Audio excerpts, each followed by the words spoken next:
The air over the Corvery River did not just shimmer, it burned.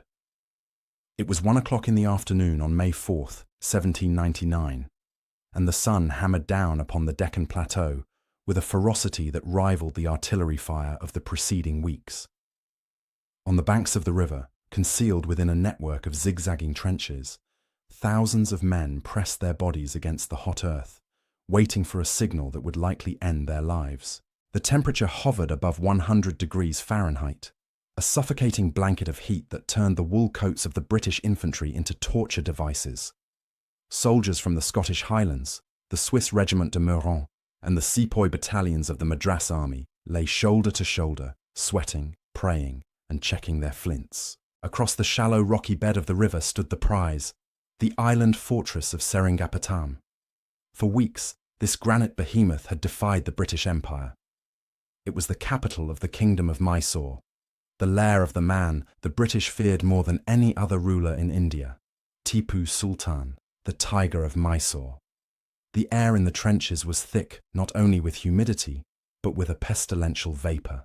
The British camp, holding the largest army the East India Company had ever assembled, some 52,000 men, was rotting from the inside out. Dysentery tore through the ranks, and the stench of unburied bullocks and decaying offal drifted from the rear lines, mingling with the sharp, sulphurous tang of black powder. For the men of the Forlorn Hope, the suicide squad volunteering to lead the assault, the waiting was the hardest part. They knew that just a few hundred yards away, behind those battered ramparts, lay an army of 30,000 defenders. These were not undisciplined rabble, but soldiers trained in French tactics, armed with muskets and the terrifying Mysorean rockets, iron-cased projectiles attached to long bamboo poles that shrieked like banshees as they tore through the air. The British had faced these rockets before, watching them erratic arcs sow chaos among the cavalry. Today, however, the British relied on a different kind of fire. For the past week, the heavy siege guns, massive 18 and 24-pounders, had pounded the northwest angle of the fortress wall. Day and night, the iron shot had smashed against the masonry, slowly pulverizing the granite until a jagged, dusty slope of rubble appeared. This was the breach. It was the only way in. Lieutenant General George Harris, the pragmatic commander of this grand army, had made a calculated gamble. Conventional military wisdom dictated an attack at dawn under the cover of cool greyness. But Harris and his second-in-command, Major General David Baird, chose the blinding heat of midday. They wagered that Tipu's defenders, exhausted by the siege and oppressed by the sun, would be resting, eating, or seeking shade, never expecting the redcoats to charge at the hottest hour of the day. In the trenches, Major General Baird checked his sabre. For him, this was personal. Years earlier, he had rotted in Tipu's dungeons for 4 agonizing years, chained in a cell not far from where he now stood. Today, he would lead the storming party. Behind him, in the reserves, waited the 33rd Regiment of Foot, commanded by a 30-year-old colonel named Arthur Wellesley. Wellesley, who would one day be known to the world as the Duke of Wellington, was currently recovering from a humiliation. Just weeks prior, during a night reconnaissance at the Sultan Petta Tope, he had become disoriented in a bamboo grove and lost his men in the dark. The future Iron Duke was anxious to redeem his reputation, but today he would have to wait in support, watching as Baird led the charge into the fire. The silence of the afternoon was unnatural. The roaring of the breaching batteries had ceased, leaving only the buzzing of flies and the rushing water of the Corvery. The river was surprisingly low, knee to waist deep, a stroke of luck that the engineers had confirmed only hours before. The stage was set. The chess pieces, regiments from halfway across the world, and the fierce defenders of Mysore were locked in position. The British Empire was about to throw everything it had at the walls of Seringapatam in a bid to break the deadlock of southern India forever. Baird stepped up to the lip of the trench. He looked at the men of the Forlorn Hope, their faces grime-streaked and stoic. He drew his sword, the steel glinting violently in the midday sun. The time for siegecraft was over. The time for the bayonet had arrived. At exactly 7 minutes past 1, the signal was given. A single shout echoed down the line, followed instantly by the roar of thousands of boots hitting the parched earth. The forlorn hope, that band of doomed volunteers seeking glory or death, surged up from the trenches and sprinted toward the riverbank. Behind them, the main columns of the British assault force, red-coated infantrymen and kilted Highlanders, poured out like a crimson tide. The silence of the scorching afternoon was shattered not by a gradual crescendo, but by an immediate, thunderous explosion of movement. The soldiers hit the water of the Cauvery River with a splash that seemed to wake the very stones of Seringapatam. As the engineers had promised, the water was low, swirling around the knees and waists of the struggling men. But the riverbed was a treacherous gauntlet of slippery granite rocks and shifting mud. Men stumbled under the weight of their muskets and ammunition pouches, fighting to keep their powder dry as they waded through the current. For a few breathless seconds, it seemed the gamble had paid off completely. The ramparts remained silent, the defenders seemingly paralyzed by the audacity of a midday assault. Then the fortress erupted. The walls of Seringapatam, looming high above the river, suddenly bristled with smoke and fire. The Mysorean defenders, shaken from their rest, rushed to the parapets. A storm of lead rained down upon the exposed troops in the river. The water, moments ago clear and rushing, began to froth with the impact of musket balls. The distinctive, terrifying shriek of Mysorean rockets tore through the air. These iron-cased missiles, stabilized by long bamboo poles, erratic and unpredictable, skimmed over the water and exploded among the tightly packed columns, sending plumes of water and shrapnel into the ranks. The British artillery on the far bank answered, firing over the heads of their own men to suppress the defenders on the walls. The air filled with the deafening counterpoint of siege guns and the crackle of thousands of muskets. In the river, the advance did not falter, though the cost was immediate. Soldiers fell silently into the current, their bodies drifting downstream, while their comrades stepped over them, eyes fixed on the breach. The heat, already oppressive, was now compounded by the suffocating smoke that began to drift across the water, obscuring the fortress walls in a grey haze. Leading the charge, General Baird was a conspicuous target, urging his men forward through the splashes of enemy fire. The attackers knew that speed was their only armour. To stop in the river was to die. They scrambled up the opposite bank, boots sliding on the wet mud, and reached the foot of the glacis, the sloping bank leading up to the fort's outer ditch. Here, the terrain became even more unforgiving. The breach, created by days of relentless bombardment, was a steep, jagged scar in the fortress wall. It was a chaotic pile of shattered masonry, loose granite boulders, and dry dust. There were no ladders, no organized paths. The men had to climb, clawing with their hands and driving their bayonets into the debris for leverage. From the top of the breach, the defenders fired straight down into the faces of the climbing British. Officers waved their swords, indicating the path upward, only to be cut down in the opening volleys. The colours of the regiments, the flags that served as rallying points, bobbed violently as the ensigns carrying them struggled to maintain their footing on the shifting rubble. The forlorn hope had done its job. They had absorbed the first shock, their bodies now littering the slope, paving the way for the heavy infantry pressing up behind them. The British line, a mix of European regulars and Indian sepoys, became a singular, desperate organism pushing upward. They were no longer marching in formation. They were a mob of red and white, driven by drill and adrenaline, clawing their way toward the sky.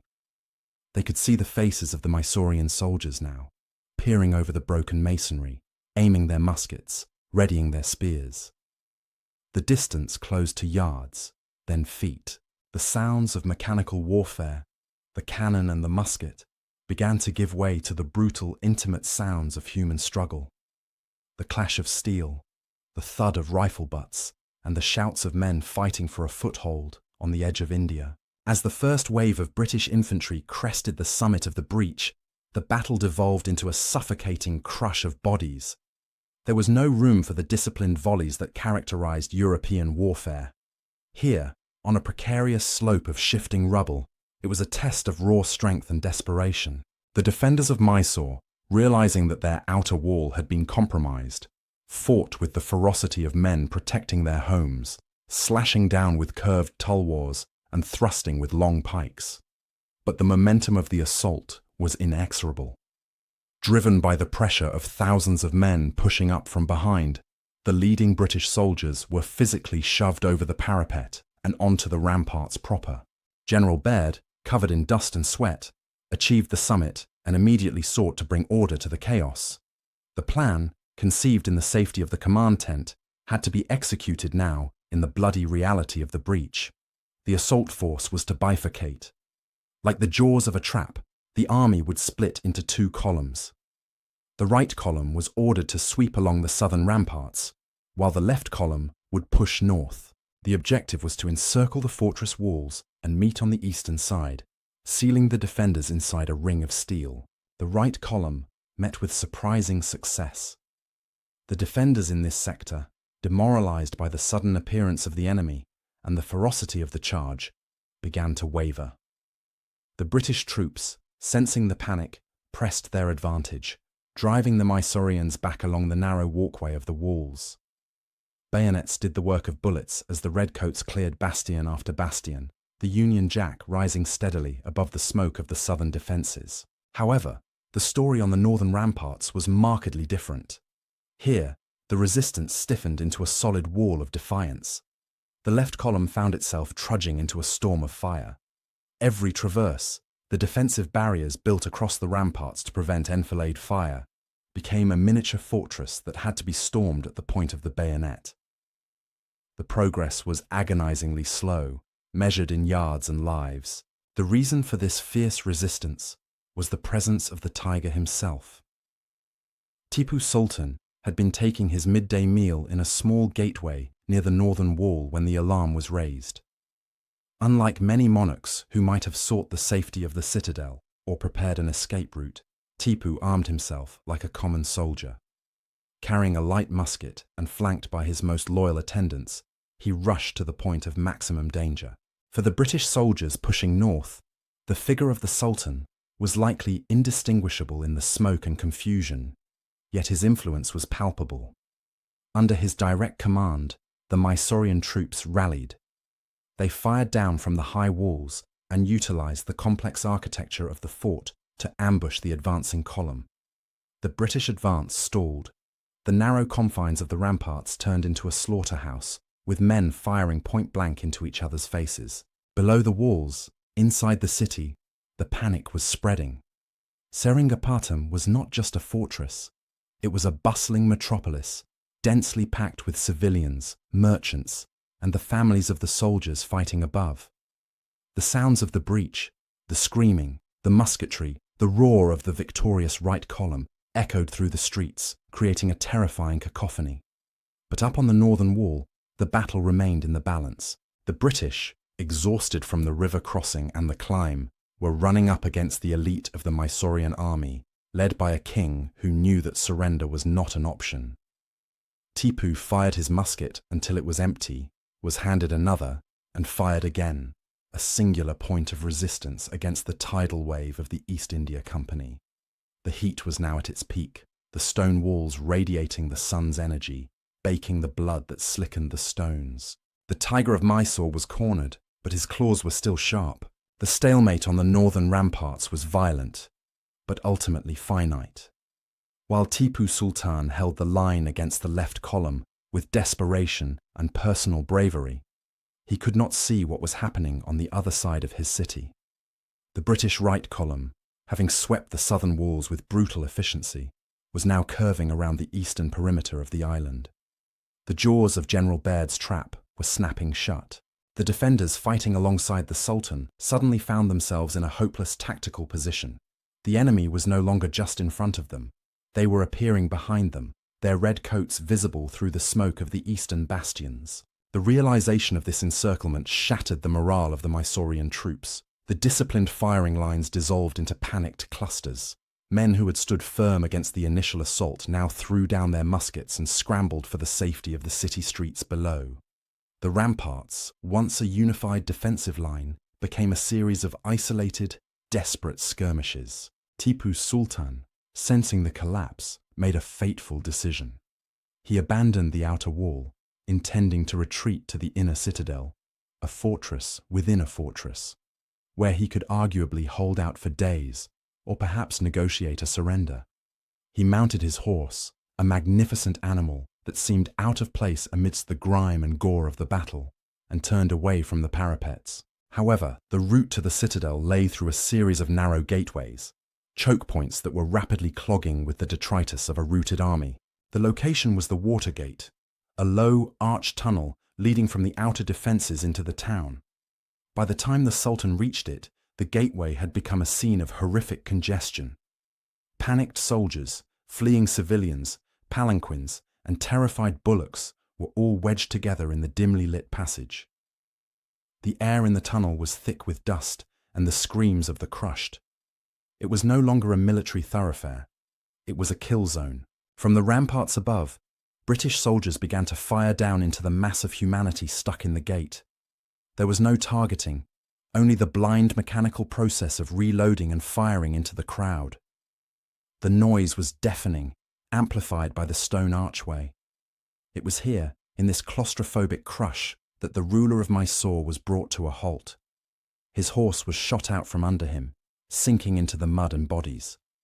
Tipu's attendants struggled to lift him from the fallen animal. He was wounded, a musket ball having struck him in the breast, weakening the man who had terrorized the East India Company for decades. Meanwhile, back at the breach, the reserves were moving up. Colonel Arthur Wellesley, commanding the 33rd Regiment, marched his men through the gap the forlorn hope had cleared. Unlike the storming parties, whose blood was up and who were scattered in the heat of the chase, Wellesley's men moved with the cold precision of a reserve force entering a secured zone. Wellesley's task was not to lead the charge, but to secure the victory. He observed the chaos spreading into the city, the looting, the fires starting to kindle in the thatched roofs of the lower town. His face, known for its stoic reserve, betrayed a grim recognition of the work to come. The battle was effectively won, but the slaughter was far from over. As Wellesley's boots hit the stone of the inner fort, the focus of the entire day, of the entire war, contracted to that single, bloody tunnel at the Watergate. The British soldiers of the 12th Light Dragoons and the infantry regiments were closing in, their bayonets clearing a path through the resistance. They did not know that the sovereign of Mysore lay wounded in the muck just yards away. The grand geopolitical struggle for the Indian subcontinent had been reduced to a dark, confused scuffle in a crowded alleyway, where the identity of kings meant nothing against the thrust of a soldier's steel. The exact moment of Tipu Sultan's death passed without fanfare or ceremony. In the suffocating gloom of the Watergate, surrounded by the groans of the dying and the thick smoke of spent muskets, the Tiger of Mysore was just another obstacle in the path of the looting soldiers. Weakened by his wounds, trapped beneath the weight of his fallen horse and the press of bodies, the Sultan attracted the attention of a British soldier, not because of his rank, but because of the glitter of gold. Tipu wore a sword belt richly studded with gems, a prize that caught the eye of a redcoat pushing through the crush. As the soldier reached out to tear the belt from the waist of the fallen man, Tipu summoned his final reserve of strength. He slashed out with his talwar, the curved blade cutting the soldier's knee. The retaliation was immediate and unthinking.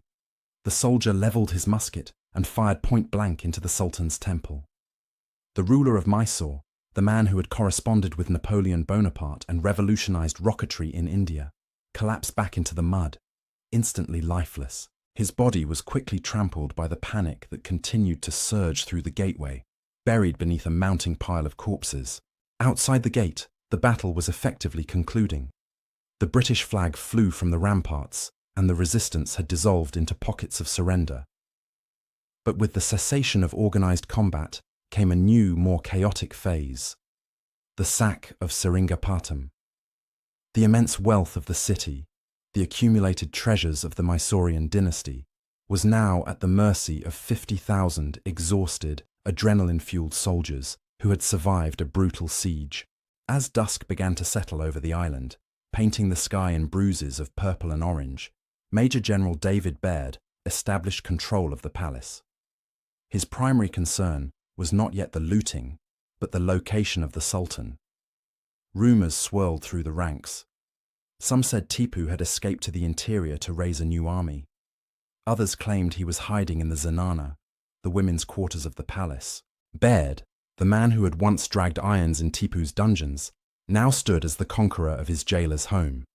He needed proof that the war was truly over. Guided by terrified palace servants, Baird and a detachment of the 33rd Regiment made their way back to the Watergate. The scene that awaited them was dantesque. The sun had set, and the tunnel was pitch black, save for the flickering light of torches held by the search party. The stench was overpowering, a mixture of gunpowder, open sewage, and fresh death. The bodies were piled so high that the tunnel was impassable.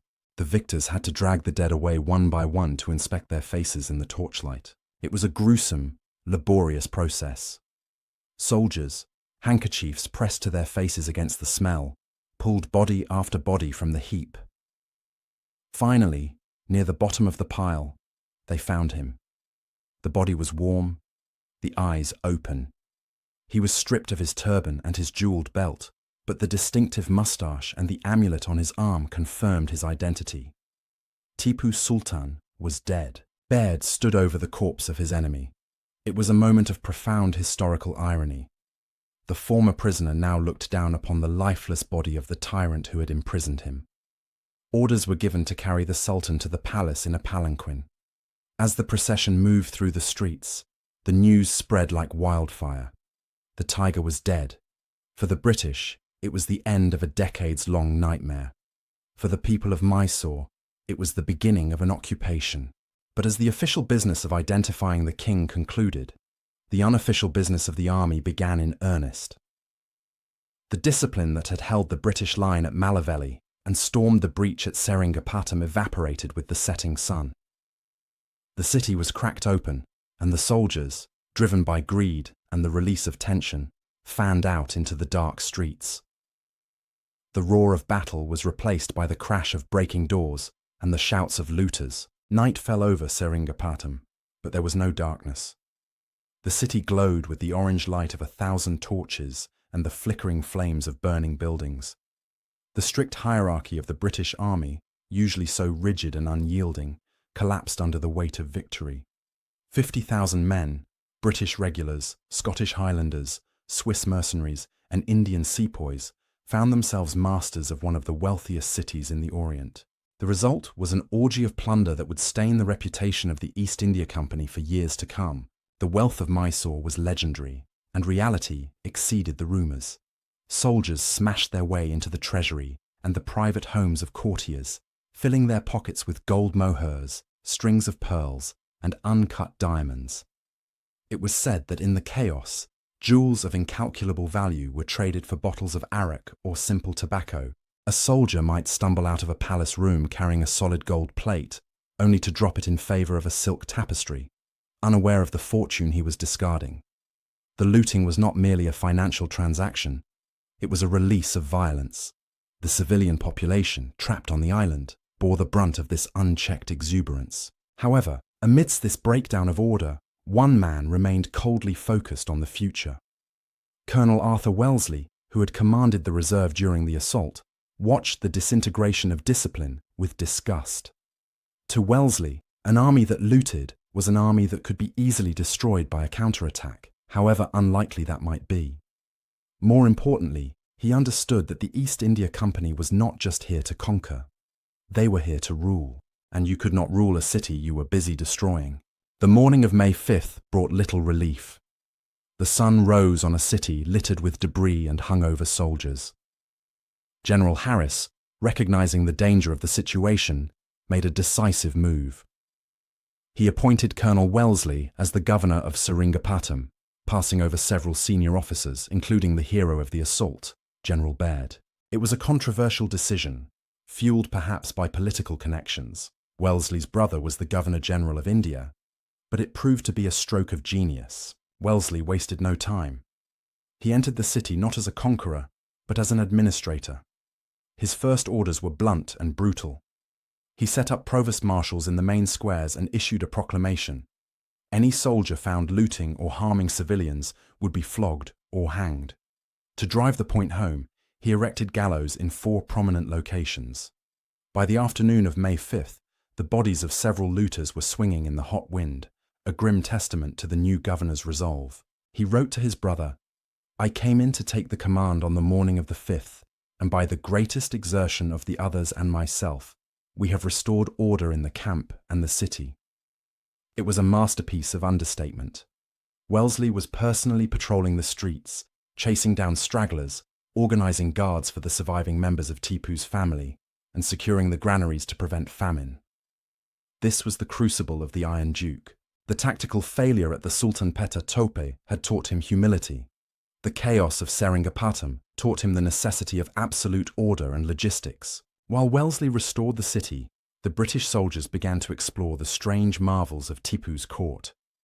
In the music room of the palace, they discovered a bizarre mechanical organ known as Tipu's tiger. It was a life-sized wooden automaton of a tiger, mauling a prostrate European soldier. When the handle was cranked, the tiger roared, and the soldier wailed in agony. It was a physical manifestation of Tipu's hatred for the British, a toy designed to amuse a king who dreamed of driving the white invaders into the sea. Now, the British soldiers laughed at it, cranking the handle and mocking the dead sultan's impotent rage. The tiger was dead, and his toy was packed into a crate, destined for a museum in London, a trophy of a war that had changed the map of India forever.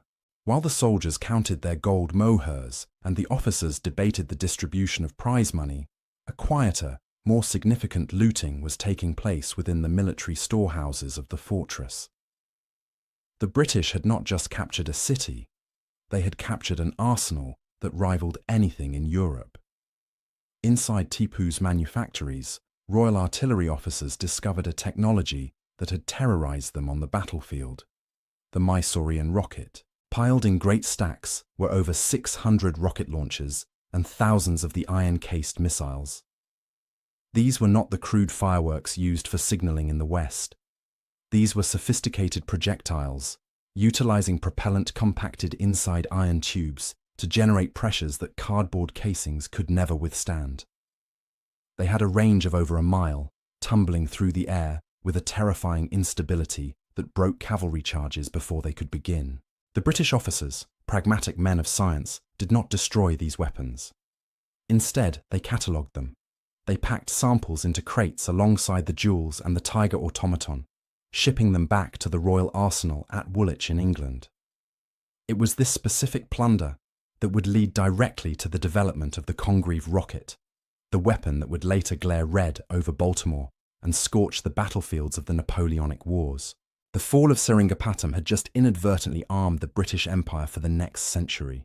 Beyond the walls of the arsenal, the political map of the subcontinent was being redrawn with ruthless efficiency. The kingdom of Mysore, once the dominant power of the Deccan, was dismantled. The British East India Company, operating with the cold logic of a corporation, carved up the territory. The Nizam of Hyderabad, the British ally whose cavalry had ridden alongside the Redcoats, was given a substantial slice of the pie, territories to the north that would buffer his own borders. But the company kept the choicest cuts for itself: the fertile coastline of Kanara and the district of Coimbatore. This was not merely a land grab, it was a strategic masterstroke. By taking the coast, the British completely encircled Mysore, cutting it off from the sea and, crucially, from any hope of French assistance. The dream of a French-Indian alliance, which had kept British governors awake at night for decades, died with Tipu Sultan. Far away in Egypt, Napoleon Bonaparte was waiting for a signal from Mysore, a sign that a second front could be opened against the British in India.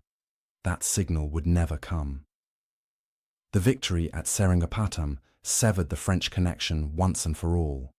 The tricolour would never again pose a serious threat to the Union Jack on Indian soil.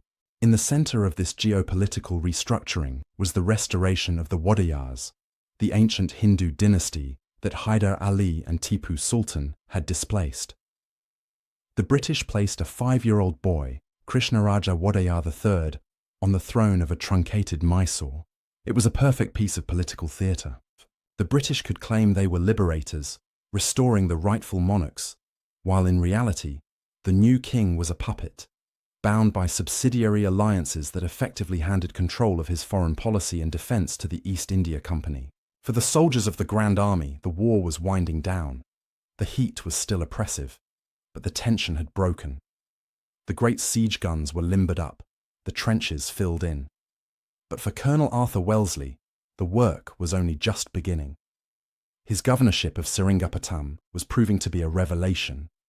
He was displaying a capacity for detail, counting bullocks, organizing grain shipments, settling legal disputes that far outstripped his military rank. The man who had been humiliated in the bamboo grove was forging himself into a statesman. He was learning that an army marches on its stomach, and that a conquered people are less likely to rebel if they are treated with justice and stability. The Iron Duke was being cast in the mould of Mysore. The final act of the drama played out not on the battlefield, but in the Lal Bagh Gardens, the resting place of Tipu's father, Hyder Ali. It was here that the British permitted the burial of Tipu Sultan. The funeral procession was a scene of sombre magnificence, a strange interlude where the conquerors stood in silent respect for the conquered. The Sultan's body, wrapped in muslins and covered in flowers, was carried through the streets he had defended to his last breath. Thousands of his subjects lined the route, wailing and prostrating themselves in the dust. As the body was lowered into the tomb, the heavens seemed to respond to the fall of the tiger. A storm of biblical proportions broke over the island. The sky turned black, and thunder shook the granite foundations of the fortress. Lightning struck the British camp, killing 2 lieutenants and several sepoys, as if the land itself was firing a final celestial volley in honor of its fallen defender. It was a dramatic, ominous end to the siege, underscoring the superstitious dread that Tipu had inspired in his enemies. For the men who walked away from Seringapatam, the future held vastly different fates. Major General David Baird, the man who had led the storming party and conquered his own trauma, felt slighted by Wellesley's appointment as governor. He would go on to serve the empire in Egypt and the Cape of Good Hope, but he would always remain a rough-hewn soldier of the old school, brave, but lacking the political finesse required for high command. For Arthur Wellesley, however, Seringapatam was the true beginning. The lessons learned in the heat of the Deccan, the importance of supply lines, the necessity of strict discipline, and the value of intelligence, became the bedrock of his military philosophy. The young colonel who had lost his way in the bamboo grove of Sultanpetta Tope had emerged from the fire as a commander of terrifying competence. 4 years later, at the Battle of Assaye, he would crush the Maratha Confederacy using the very tactics honed in Mysore. And years after that, on the rain-soaked fields of Waterloo, the discipline he instilled in his men would break the back of Napoleon Bonaparte. Historians often look to Europe for the origins of Wellington's genius, but it was in the dust of India that the Iron Duke was forged. The fall of Seringapatam marked a decisive turning point in world history. It signaled the end of the company as merely a trading entity and its full transformation into an imperial superpower. With Mysore crushed and the French threat extinguished, there was no longer any power in southern India capable of checking the British advance. The road to the north, to Delhi, the Punjab, and the Khyber Pass lay open. The East India Company had secured the base from which it would conquer the entire subcontinent. Moreover, the technological harvest of the siege changed warfare forever. The Congreve rockets, born from the designs of Tipu's armoury, became a staple of British artillery, terrifying enemies from Copenhagen to Baltimore. The redcoat, previously seen as a soldier of a commercial enterprise, was now the enforcer of a global empire, backed by an industrial machine that could digest kingdoms. Today the island of Seringapatam is a quiet place. The breach in the wall has been preserved, a jagged wound in the masonry where history pivoted on a hot afternoon in May. The dungeons where Baird suffered are empty. The Watergate where Tipu fell is a simple memorial, but the legacy of that day resonates still. It was the battle that ended a dynasty, birthed a legend in Wellington, and launched the British Empire into its century of global dominance. The tiger had fallen, and in the silence that followed, the lion rose to claim the world. Thank you for listening to our story. If you found this history as fascinating as we did, please like this video and subscribe to British War History for more.